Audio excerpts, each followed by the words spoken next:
on Inner Peace Better Health, we sit down with Noah May, a journalist, podcast host, and a brave voice rising from the heart of Alabama. His story is one of raw truth and resilient transformation. From the pain of feeling unseen to the power of raising his voice, through three podcasts, Noah brings a message that as honest as it is healing. So welcome Noah, I'm honored to have you on my show. Thank you so much for having me. I can't wait for our conversation today. Thank you so much. And Noah, you have been transparent about your battle with depression and anxiety starting at 13. So what was the early experience like navigating mental health as a teenager? It was really rough dealing with it as a teenager because I didn't really know much about mental health at that such young of an age. We're not being taught about it in school, and so I had no knowledge and idea about what it was.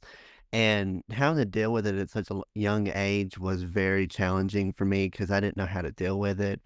It was something that none of my friends were actually dealing with as well. And so I couldn't really ask too many questions about the feelings I was having, about what was going on.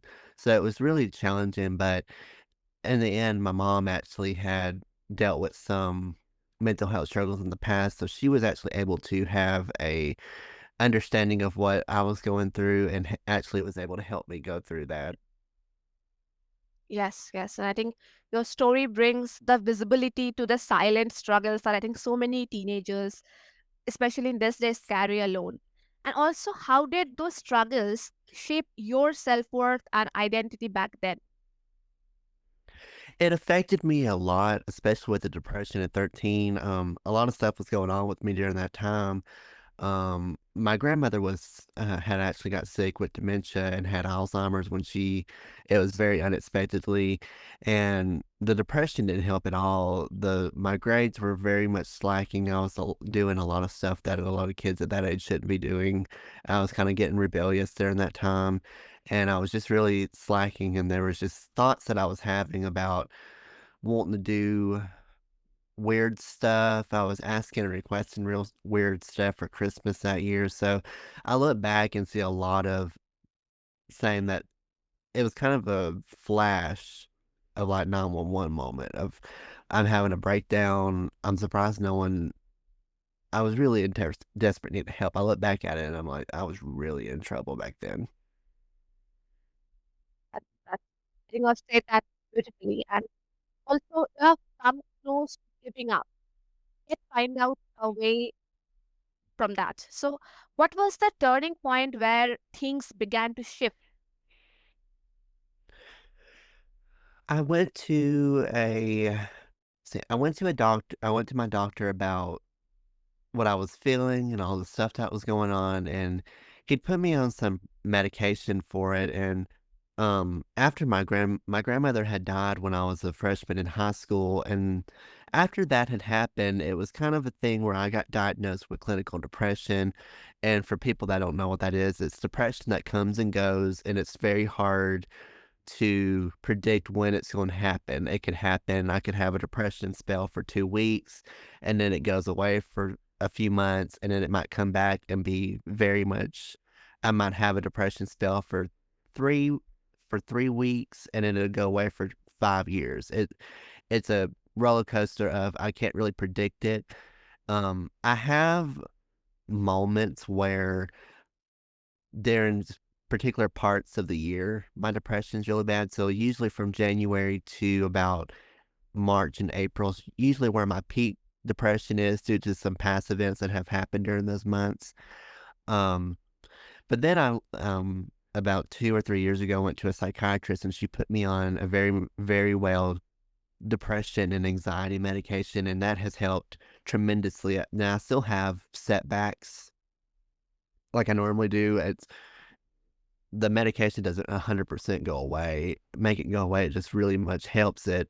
Um, I had spells of depression. The anxiety has really gone down since then, but the depression still kinda comes and goes in waves. Yes. And I think I have also gone through the generalized anxiety disorder in a point of my life. So I know that how it feels, and especially to identify what we are going through and to overcome that, that's a really big struggle. And also, was it a moment of surrender or something or someone that helped you to hold on? I had a lot of surrendering moments. When I first got depression, I had a lot of suicidal thoughts. It was the things of I want people to know that it was thoughts. I never really did attempt to do anything. I never did cutting. I never tried to hang myself. I never did any of that. It was just the thoughts that were in the back of my head. Um, it wasn't until I had met some people that had also dealt with it that it I wasn't alone in that moment, and I had a lot of support from back home. My parents were very much supportive of what I was going through. My mom was like the biggest role model for me. And she even told me, she said, "We need to get you in therapy." And I was always against therapists. I thought people always go to them for because you're crazy. That was just my mindset. But when I finally went to the therapist, I realized that no, the therapists do more than that. It's very beneficial for me, and I was so happy that I did therapy because it was a way for me to actually be able to tell my thoughts and reasonings and get all the stress and all the anger that I had built up out. And if it wasn't for therapy, I don't think I would have been here today. Yes, yes. And I think the hope lives in the smaller decision that we hold on to. And also, let's talk about being an outcast. So, how did that social rejection impact your healing journey? Um, I wanted the podcast to be a way for me to be open about mental health a little bit. Um, a lot of my friends don't like talking about what they're going through, Mhm. and I kind of have developed a being a spokesperson for it and show that it's okay to talk about what you're going through because someone else is probably most likely going through the same thing. They're just scared to talk about it. And it's a very much a society thing where it's for men, it's a little bit more against I guess, normalcy for men to actually open up and tell what they're going through because Mhm. it shows that they have to have a sense of their men. They don't have weaknesses. They want to have a strength involved. And that's not necessarily true. I mean, most men go through a lot of stuff, but they don't cry or show like their true emotions because they don't want people to think that they're soft. And so I'm the person out there that's I kind of break that rule and try to be a spokesperson for it. I mean, I might cry a little bit too much at sometimes, but I've always been open about it. And a lot of people have really praised me for it. They said that, I really appreciate that you speak up about it because no one around me was really saying it or anything. And being able to have someone that's going through the same thing I am, that helps me a lot to know I'm not alone. Yes, yes. And I think, especially when you're going through with such things, we will need support. And especially to know that it's very normal to have this kinds of uh, breakdowns or maybe to cry, because sometimes just society has impacted us as a thing that if you're strong, you don't cry, you don't do this and that. So thank you for sharing this, and thank you for sharing your story and helping people. And also, how did podcasting become a place where you finally felt heard and safe? I've had a lot of people and a lot of my guests come on here and be able to share their story, and it was a lot of what I was really wanting to be. I wanted my show to be a space where, I can have goofy, silly moments on there, but also have impactful conversations and have them be able to open up. And I did a whole episode about my mental health journey, and I had a lot of people just in the past say, I really applaud you for your story. Your story is so impactful, and a lot of people can learn from it. And I kinda like the podcast because it helps me be able to tell my experience, and it most likely would help someone that's going through the same thing I am. Because a lot of people nowadays feel like they're the only ones going through stuff, and that's not necessarily true. It's more of a I think it's become more of a normalcy that someone is going through at least some kind of mental health struggle, whether it's something very, very small and very much not impactful to where some people might be going through multiple disorders that could be like life or death for them. And I've really appreciated having my guests on that shared their story because it helps a lot of people be able to open up more, and it's like a safe space where I don't judge. I don't judge what they're going through. I don't judge what their past was.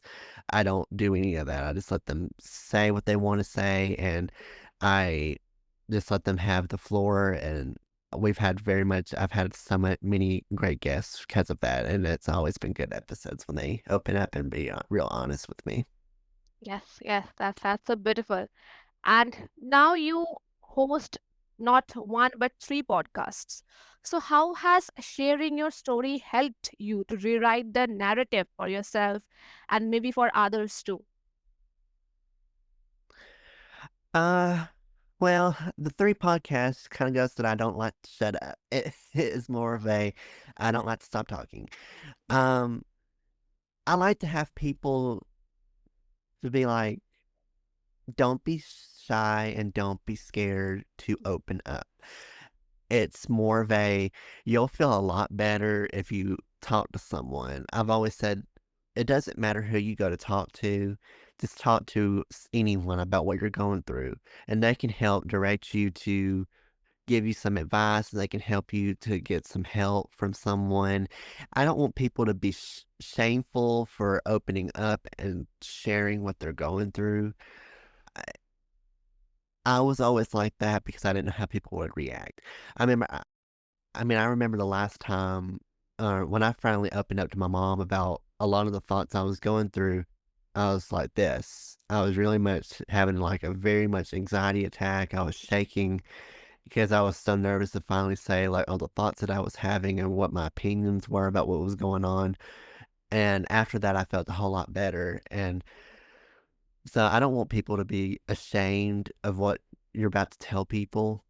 Don't be shameful, just say what you wanna say, and if they're not supportive, then they're not the right person for you. Drop them out, you do not want that kind of help and support in your life, you don't want that.